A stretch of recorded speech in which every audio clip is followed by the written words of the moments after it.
काबुल, अफगानिस्तान में तालिबान हुकूमत ने ब्यूटी पार्लर्स पर पाबंदी आयद कर दी। गैर मुल्की खबर रसां इदारे के मुताबिक काबुल म्यूनिसिपैलिटी में कायम तमाम ब्यूटी पार्लर्स के लाइसेंस भी मनसूख कर दिए गए हैं। ब्यूटी पार्लर्स को बंद करने के लिए 1 माह की डेडलाइन। महकमा अखलाकियात के तर्जुमान मोहम्मद आकिफ का कहना है कि तालिबान रहनुमा के ज़बानी अहकामात पर ब्यूटी पार्लर्स पर पाबंदी आयद की गई है। मोहम्मद आकिफ ने बताया कि ब्यूटी पार्लर्स को बंद करने के लिए 1 माह की डेडलाइन दी गई है।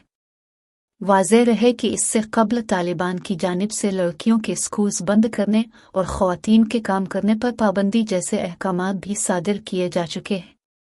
यही नहीं, ख़वातीन के लिए अवामी मकामात मसलन बाथ हाउसेज, पार्क और जिम जाने पर भी पाबंदी आयद की जा चुकी है। अक़वाम मुत्तहिदा समेत दीगर आलमी इदारों ने तालिबान के ख़वातीन से मुताल्लिक़ इक़दामात को सख्त तनक़ीद का निशाना बनाया है। गुज़िश्ता माह शुमाली अफ़गानिस्तान में लड़कियों के स्कूल में ज़हर अलविद मवाद फैलाए जाने के बाद तकरीबन 60 तालिबात की हालत गैर हो गई थी। खबर रसां एजेंसी राइटर्स के मुताबिक यह वाक़या शुमाली सूबे सरपिल के ज़िला सांचलिक में पेश आया, जहां तालिबात की हालत गैर होने पर उन्हें फ़ौरी तौर पर अस्पताल मुंतकिल किया गया था।